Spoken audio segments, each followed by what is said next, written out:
So in their last couple of papers, Adam Brown and Lanning have suggested that the SYK model might be an interesting place to think about some of the ideas about complexity, and in particular about the complexity geometry. So I'm going to make a couple of comments about the SYK model, and then discuss a little bit the operator growth thing, which underlies the switchback effect that Adam Brown was mentioning yesterday. So, the SYK model is a quantum mechanics of n-Majorana fermions, where what a Majorana fermion means in quantum mechanics is you just have a collection of operators that satisfy this anti-commutation relation. So they anti-commute with each other and they square the identity. And if we want to have n of these, then the dimension of the Hilbert space that we need to be working in should be 2 to the n over 2. So just to be totally explicit, you can build these operators out of Pauli matrices in the following way. You could take the following list of operators. Take x, y, zx, zy, zx, dy, and so on.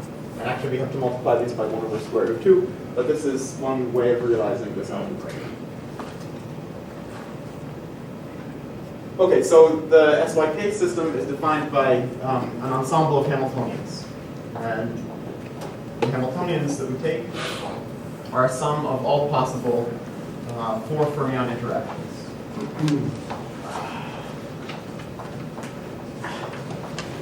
With a random coefficient, J, A, B, C.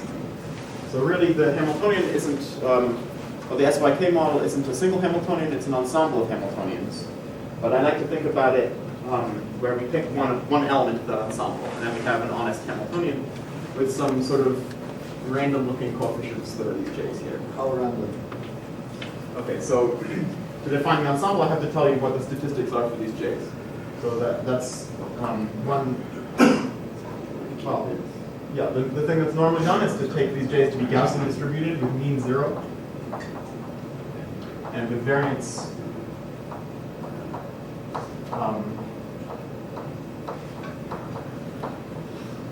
given by, thank you,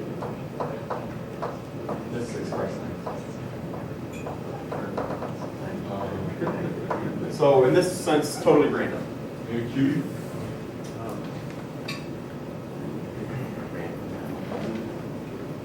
Okay. So in this model, yeah, I should say that J here is just a parameter with dimensions of energy, which sets the scale of the Hamiltonian. So in this model, we have a dimensionful coupling J.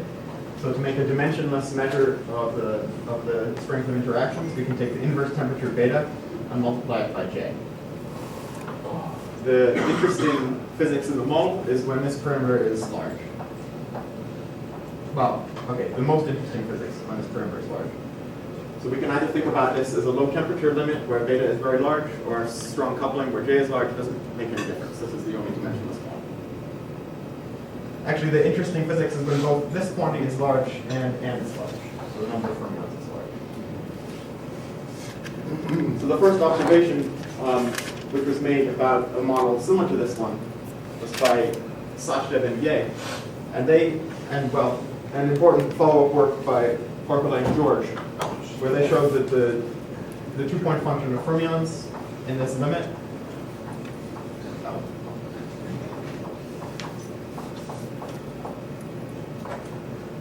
takes this form.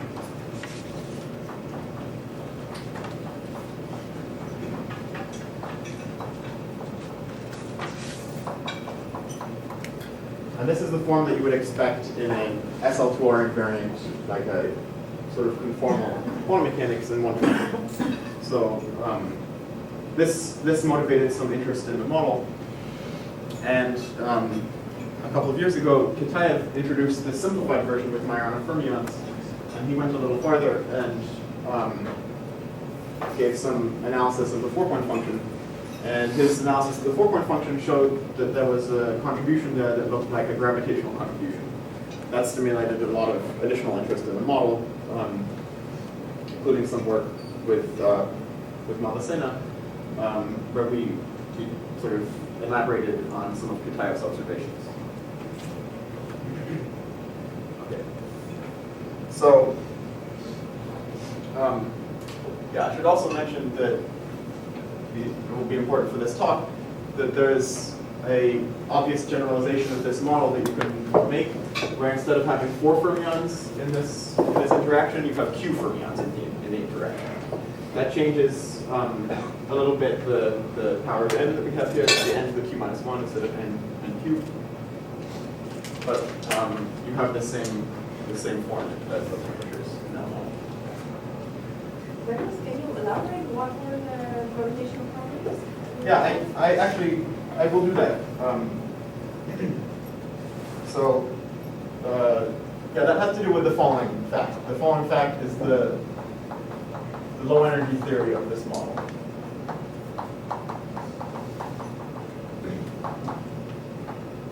So the low energy theory of the model doesn't involve these fermions or this disorder J.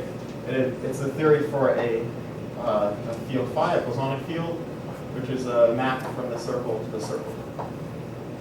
So we can think about this, right? So we can think about phi of tau, where tau is the time on the Euclidean circle that runs between 0 and beta, the thermal circle.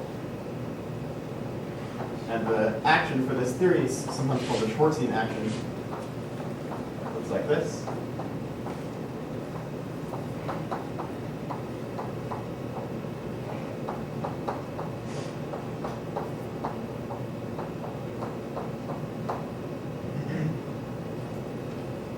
So, well, okay. I can sketch really quickly how you derive this from the SYK variables. So there's a few steps in this. First, you integrate out the disorder. The disorder is J. That's a Gaussian integral, and it doesn't deserve a lot of comment. In the second step, you simplify the resulting theory that you get by introducing a variable G, which is an average of the fermion bilinear.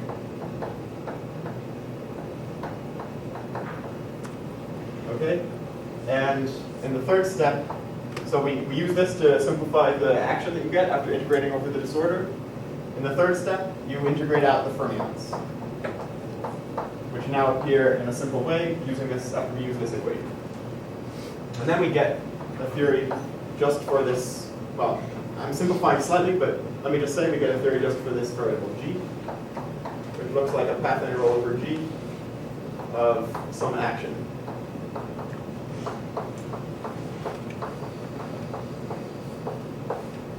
Okay, now the advantage of going through these steps here is that this theory is at least conceptually simple to analyze at large n, because n multiplies the action. That means in the integral over this variable G, we really only care about the saddle point and small fluctuations about the saddle point if n is large. So in the final step, we analyze this integral by looking at the saddle point and the small fluctuations about it. Now what is the saddle point? The saddle point is a 2-point function for the fermions, which in this limit, in this strongly coupled limit, is this form here, which was found by Parklane and George /David. But we also have to consider fluctuations. And actually there's an important subtlety, which is that in this limit of very large beta j, there isn't just one saddle point. There's a whole family of saddle points, which I'll write as g phi.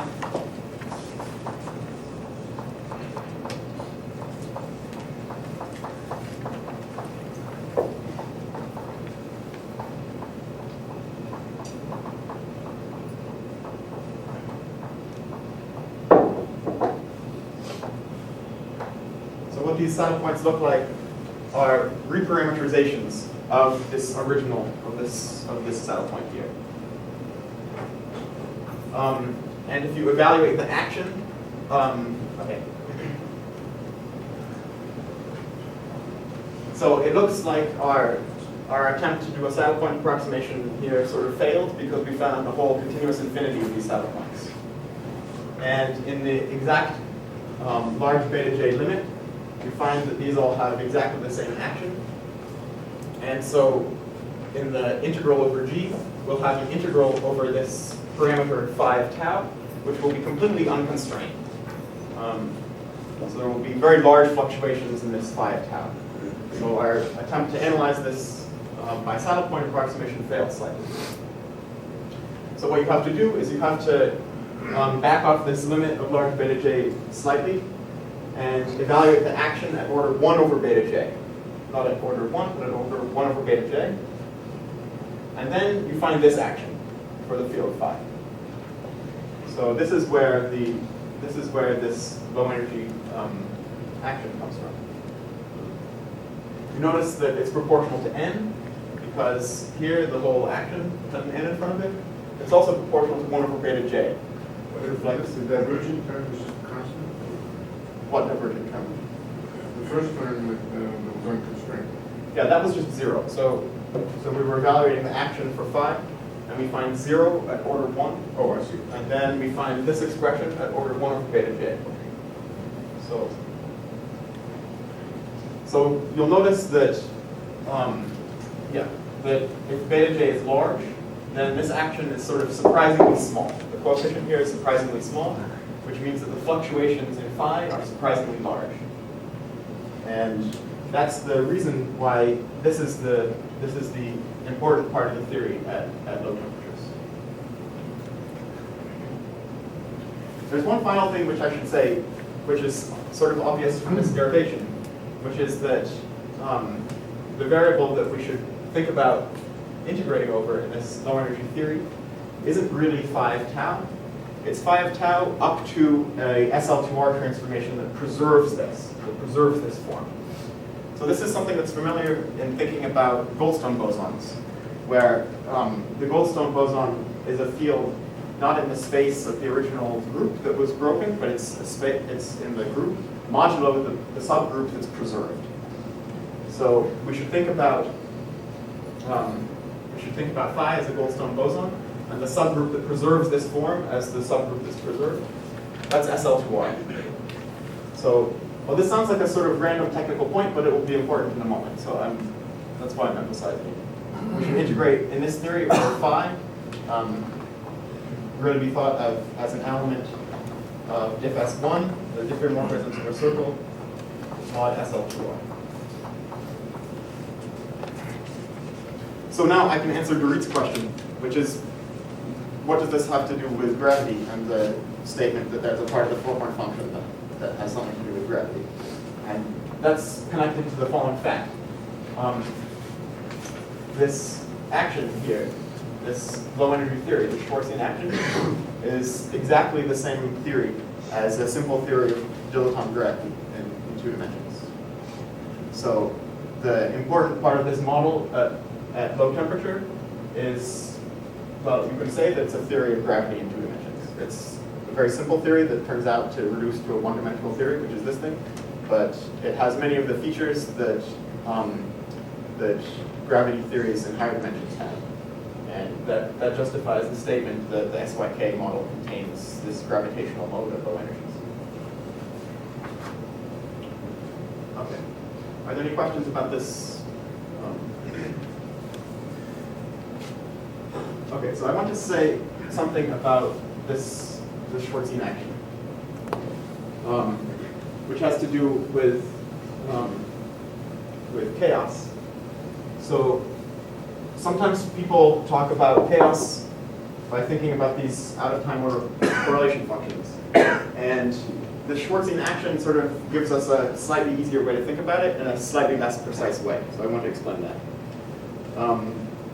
So to think about this, we should think about studying this theory not in Euclidean time on the thermal circle, but in real time.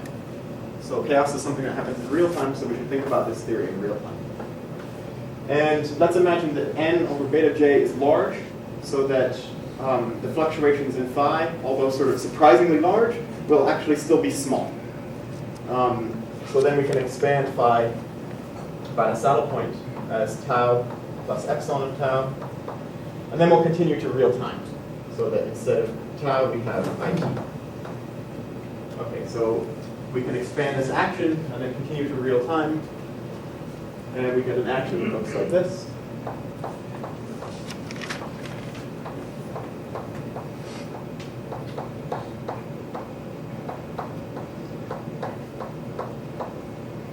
Okay, this is the quadratic action for the fluctuations epsilon. So the equation of motion that we get by varying with respect to epsilon is this equation. And it has solutions that look like this.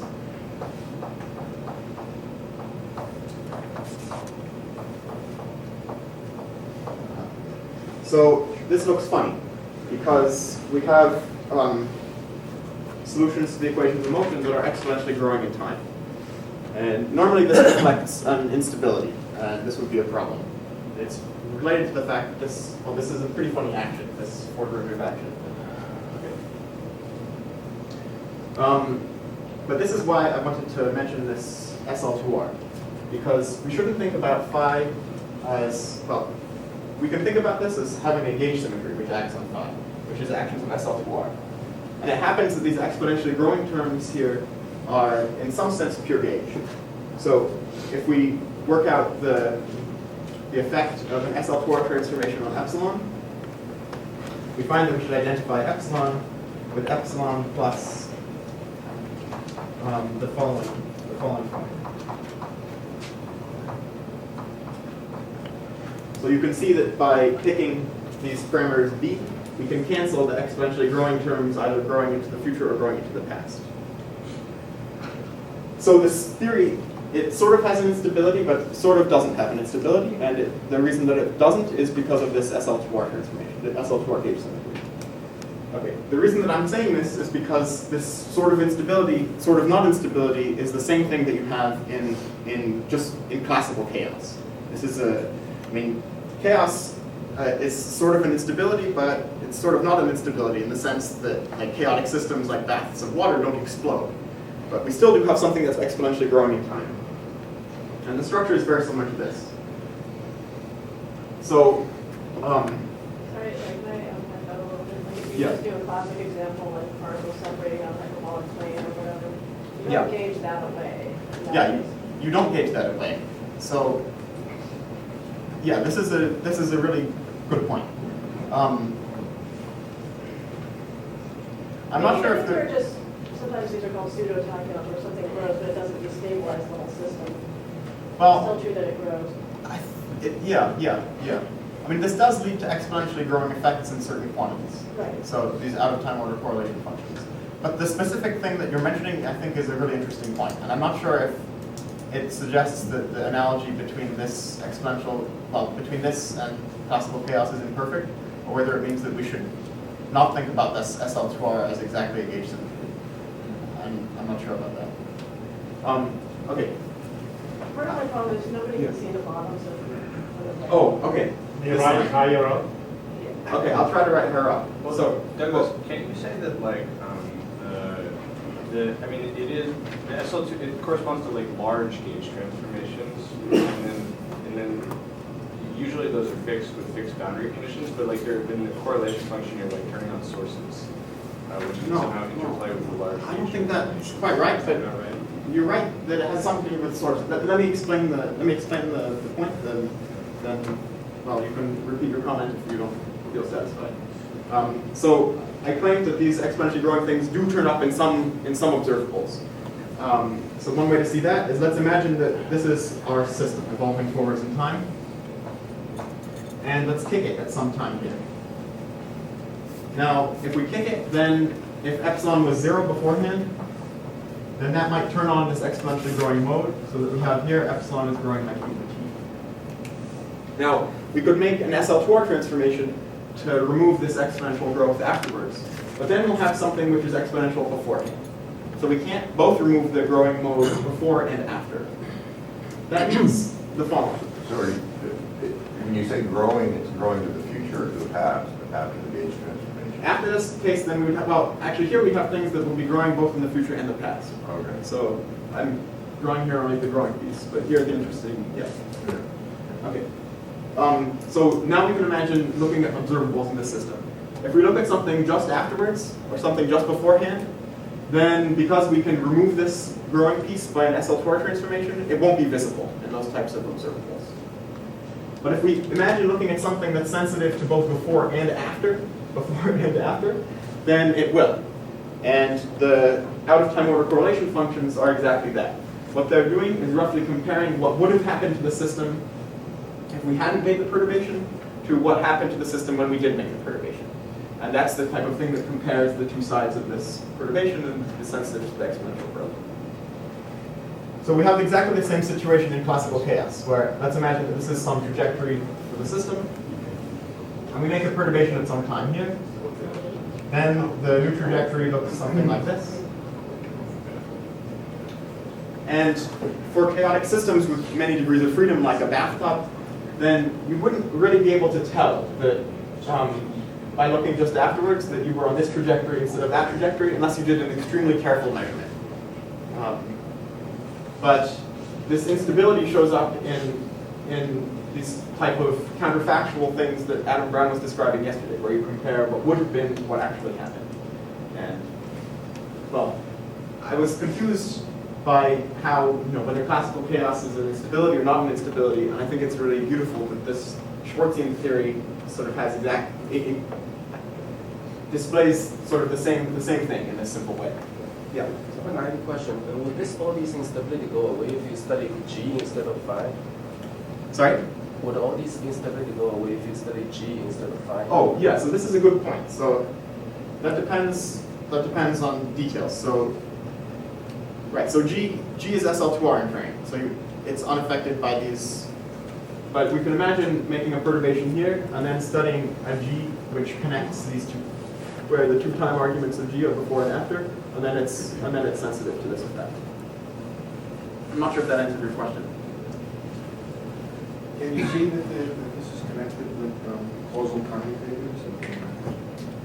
Yeah, well, I mean, this growing mode is exactly the thing that determines those growing commutators. So, yes. You have to work it backward, but you can see. Yes. And this e to the t here is really e to the 2 pi of beta times t. So this is this maximum chaos exponent, which is just a classical solution to this action. So here we didn't really have to go through this whole elaborate business with out-of-time order correlation functions. We could just see this from the classical solutions of this action, although it was a little subtle because of the SL2R. Can you define what you mean by gauge symmetry here? Yeah, so what I mean is that we integrate over phi, not in diff S1, but diff S1 mod SL2R. That's really all it means. Yep. I think a point that might be confusing is that people might be used to the gauge symmetries being local in time. Not necessarily, but the sense in which it's a gauge symmetry is that it's not observable. Yeah. It's constant in time. Yeah. Maybe a better, okay. I think the name is good. A better name might be, Naki is very unhappy when I use this term, but a somewhat accurate term might be a global gauge symmetry. So you don't have a copy of the group at each point in space, you just have one copy of it, but you treat it as a gauge symmetry. I mean, there's sort of a reason why we don't get these things normally in physics, but I don't want to discuss that. Okay, I do want to discuss something else, which is this exponentially growing mode is some very simple way of understanding chaos in the system and this switchback effect that Adam was talking about. And it would be nice to understand this in slightly more general terms, and maybe to understand in more detail what this exponentially growing thing is. And the idea is that the exponentially growing thing is related to operator growth.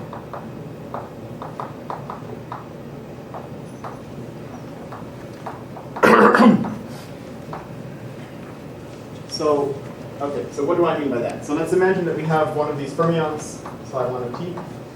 Then we could expand this.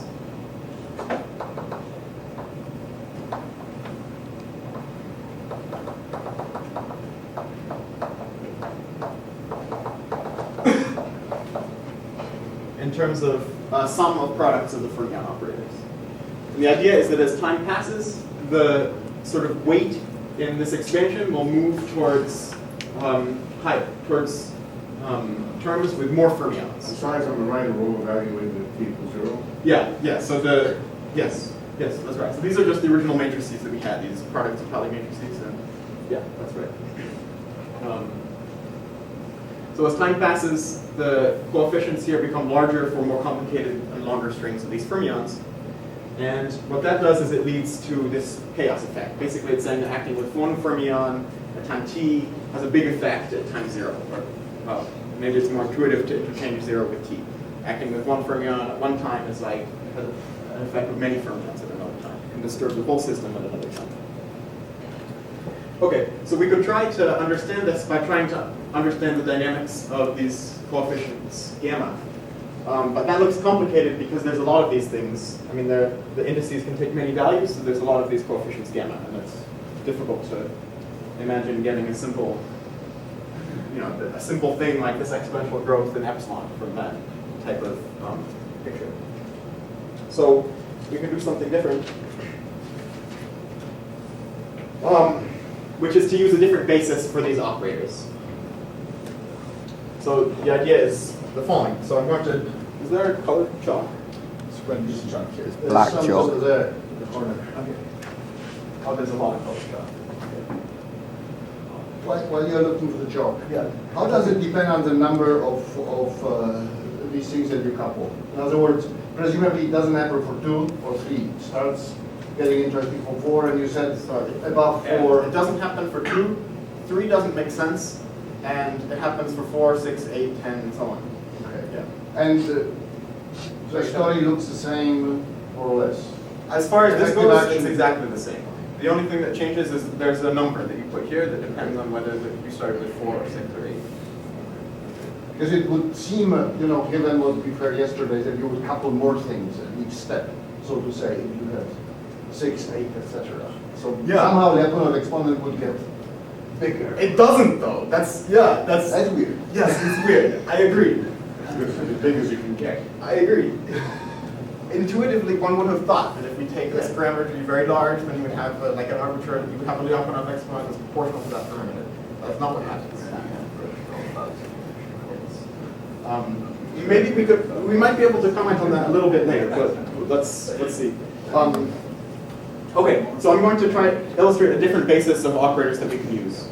So first, that's the first element of the basis is just psi1 itself, and I'm going to draw that as this line here.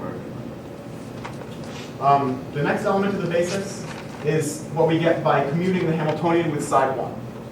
So that looks like, I'll draw it in this way. That's an operator that looks like it's proportional to J1, ABC, psi A, psi B, psi C. Okay? And now we can consider what happens if we commute the Hamiltonian with, let's say the fermion that's appearing here, which was psi A in this product. Then we get an operator which I'll draw like this. This is the last one I'm going to write out. I'm just hoping that the pattern with the indices and so on will make sense after this point. So I'll label these things A, B, C, D, E, and then we have an index that we're summing over here, which I'll call I. So this looks like J1, I, D, E, J, I, A, B, C, psi A, psi B, psi C, psi D, psi D. Okay, so these, now we can imagine going on and defining further operators where we take, whatever, we do this many times, however many we want. And these are, the claim is that these are the operators that appear in the time evolution of this psi1 of t. And notice that now there's no indices running from 1 to n that we have to discuss. We just have to discuss the coefficients of these operators, which are represented by these graphs without any decoration by indices. Now there's an important subtlety, which is that these operators are not an orthonormal basis at finite n, but at large n, then they are an orthogonal basis, and by normalizing them, you can make them an orthonormal basis of operators. So this is a perfectly fine collection of operators to imagine expanding this thing out. Large n as long as there aren't too many. Yeah, that's right. That's right. So in the remainder, well, so I think the right setting for thinking about this is infinite n. Okay. So not just large n, but like actually infinite n. Yeah, so presumably what you said before, when, like if little q started becoming close to big N, then you might start getting a faster exponent, right? No, no, no. Even if everyone is talking to everyone else. Oh, well, okay. I guess the definition of the exponent might become ill-defined if q is large enough. Yeah, but say it's like n over 2 or something. Yeah, then it won't be well-defined. Then this, you won't have an exponential period. There just won't be a well-defined exponent. It's square root of n. Yes. Say, If q is square root of n, then I think it's think it's fine. okay, fine. This analysis is But fine. above square root of n. Sorry, shouldn't you say that there's sort of a symmetry between q goes to n minus q? Because you can always just factor the product of all the n Majoranas. If you have, you know, if you have a sum over products of n minus q Majoranas, just factor out all of the n, the product over all n, and you'll get times the regular SYK finite q. So I guess the number of terms that would appear would be similar. Yeah. I'm not completely sure is that exactly the same? I think so. Okay. Yeah, that, Because the overall product will be something very trivial. It's just going to be like plus or minus one. right. Well, it won't be exactly 1, but Plus or minus one. Well, in some, but it'll, I think in all physical, not physically the same. Yeah, it's just the permanent number that commutes with the original. but it isn't. Yeah. Yeah, okay, and I guess that will act in a trivial way on these operators also. They have a definite. Yeah, I think that's right. But so here I'm thinking about taking q fixed and n actually infinite. So there's no question of whether q is comparable to n. N isn't just large in the range of the discussion, it's infinite. Douglas, the reason that this subclass of operators is the only thing that appears is because of the summit, because of the randomness? Actually, I think well, so at infinite n, it's really well defined because these things are orthogonal to each other. And then it would be true for fixed realization of the couplings. So these are, at finite n, it wouldn't be exactly true. Yeah. Okay, so now we can try to understand what the evolution of this operator looks like in the spaces. So,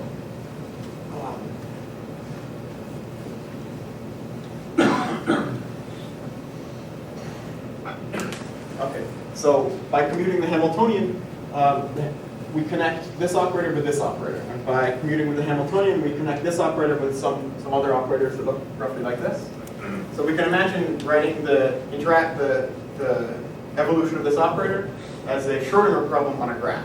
In other words, we think about the Heisenberg evolution of the operator as a Schrodinger problem for a particle moving on the space, which is labeled by these operators. Okay. So what does that graph look like? So the first vertex of the graph is this operator here, and that's connected by the Hamiltonian to this operator. Okay, now this thing can be connected to this operator here, to this operator here, or to this operator here. And these things can now be connected to other operators or be acted through the Hamiltonian on any of these 5 sort of exposed fermions here. So this will have 5 guys that it's connected to. Some of those will be the same as this one is connected to, and we'll get some graph that looks like this. In the next step, these guys will all be connected to 7 instead of 5. So we should, okay, the one important property of this graph is that the degree of the vertex is proportional to the distance, which I'll call m, from the origin. So here we would have m equals 1. Actually, let me call this m equals 0. M equals 1, m equals 2, m equals 3, and so on. So the degree is increasing with distance. So somehow this graph is too big to be put in hyperbolic space by a small amount. The nice feature of this is that the Schrodinger problem we have to solve to do the operator evolution is just one where these links all just have a coefficient which is the same, and would set our scale for time. So we don't have any disorder at this point at large n, and so the problem would just be solving a Schrodinger problem for particle movement on this graph. And there are a couple of properties of that will be interesting. So, although I'm not sure there's a really systematic study of these kinds of problems, I believe it's true that for graphs with degree that increases with n, the wave packet that we start off here will have a center of mass coordinate that moves out exponentially in time. Because the rate at which it moves is sort of proportional to the number of vertices which are at this location, and that's growing with distance, so the rate is proportional to the distance, so that we move out exponentially.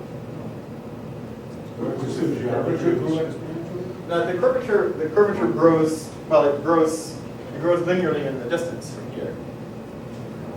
But it would grow, I guess, exponentially or super exponentially in the time in the time of the wave packet. So that's one property, is that well, this is something that you can check by doing computer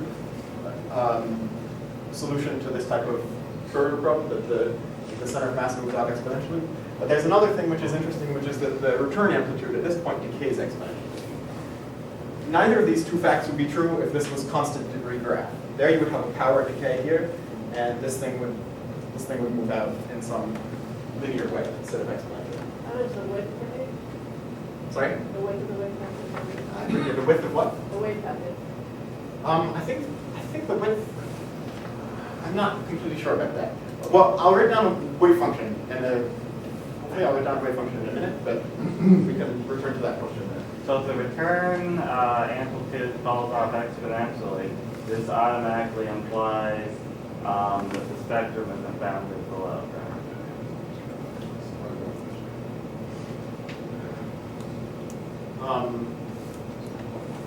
Because if you do a Fourier transform, then the energies, since there's some analyticity property, and if you have an analytic function of the energy, it needs to report from minus infinity to plus infinity.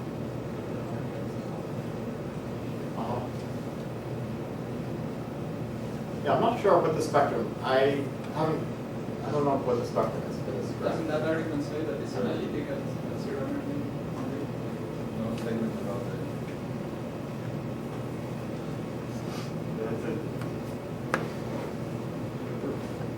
Doesn't Aaron's argument just mean it's analytic? Or? Sorry. Well, the argument.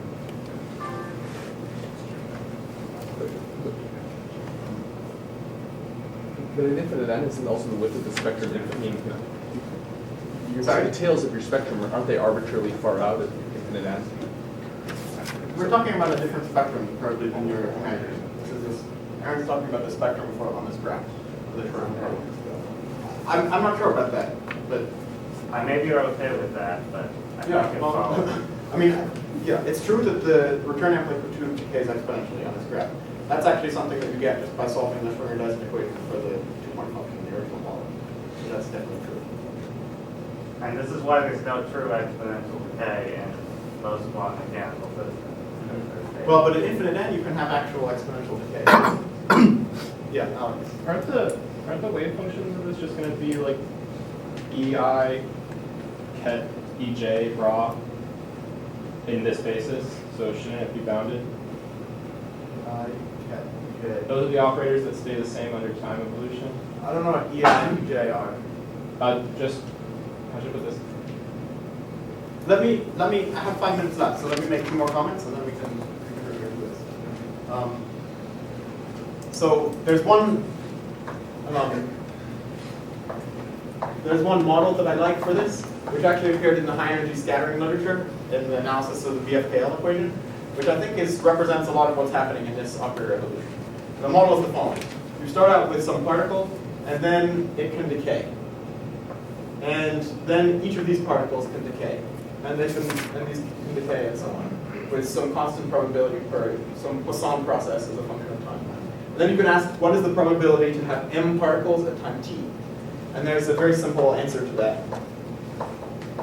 which is this: e to the minus t times 1 minus e to the minus t to the m minus 1. And if we compute in this distribution p of mt times m, we find e to the t. So I believe that this is the exponential growth that we have here. The average number of operators that appear in this distribution grows exponentially in time because the weight in this probability distribution is moving out exponentially for the same reason as I described for this graph. So, yeah. So you say it's important that the degree is increasing. Yeah, the degree is increasing for this one. So look, the confusing thing about what I'm drawing here is that sometimes I'm drawing operators and sometimes I'm drawing a graph of operators. Here I'm drawing an operator. The graph that connects these would be something which is increasing faster than exponentially because this guy can decay in like 5 different places. Okay, so the point though I think is that it would be nice to try to understand not just the return amplitude and the motion of the center of mass and the wave function, which are respectively related to the 2-point function and this out of time over 4-point function. It would be nice to understand the entire wave function. There's much more information in that, and it would be very nice to understand that. I think this would, well, it might help us to understand the switchback effect in more detail and the complexity of this evolving operator. The final comment I'm going to make is that with Dan Roberts and Alex Stryker, we've been thinking about trying to find this wave function in the large Q limit of S by K. And there are some simplifications. Well, let me sketch how you try to do this computation. So how you compute this wave function. The idea is that,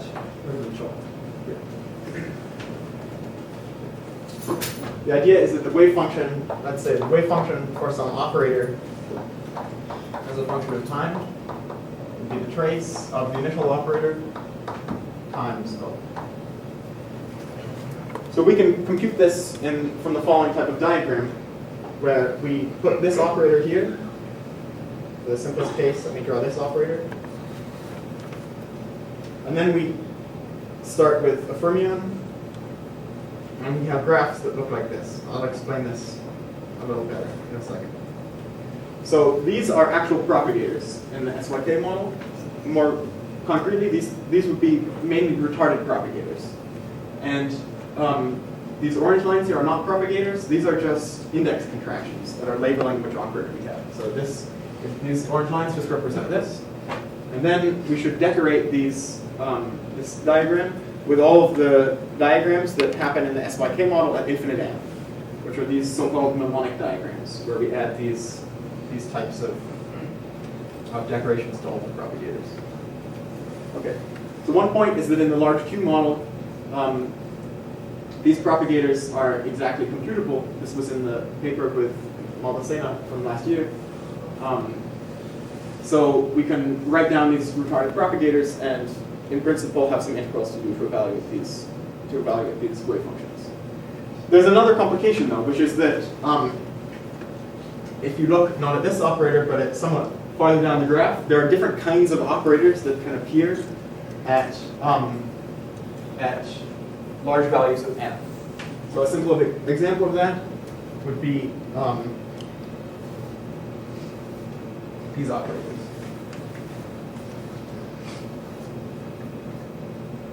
So these are different operators that appear at the same value of n, which would be Those you draw higher. Can you see this one? You can't see either of them? What are we doing here? I mean, this is How long is borders per gauge? okay. Well, okay. I actually don't have time to go through this in any amount of detail. So let me just say that at large Q, there are the wave function for these operators is the same. So we can evaluate then the wave function as a function of m by doing some integrals. And I'll write the answer that you get in the most honest large Q approximation. The answer you get for these operators, for this wave function, looks like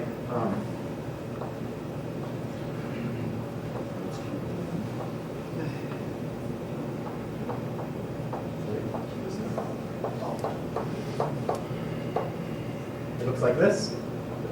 So this is correct in a strict where we take Q larger than T or M or anything like that. M is the weight of the operator? M is the weight. So it's not just the weight, it's the weight is M times Q. M times Q. Yeah. So M is the number of times, the number of steps we've descended into this graph. And in this strict large Q approximation, we get this. But to go to large... hyperbolic tan to the raised to a power, or is it? Yeah. Yeah, it's not the argument. But to go to large times, or large values of M, we have to resum some 1 over Q corrections.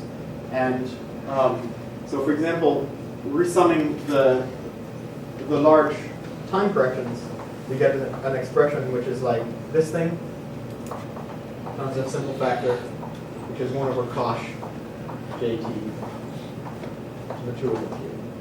And this expression actually looks structurally very similar to this expression. We have an exponential decay. In this large Q model, the exponential decay is slow. It's like e to the minus t over q. And then we have a factor raised to the mth power. The factor is actually similar to this factor. So you can, in this wave function, you can compute the average value of m, and you find that it grows exponentially. It's e to the t divided by q. So that means that the weight, m times q, will go like just e to the t. And actually it's e to the 2t, and that's the correct answer. E to the 2 times j times t, which is the correct answer for the Lyapunov exponent in the large Q model.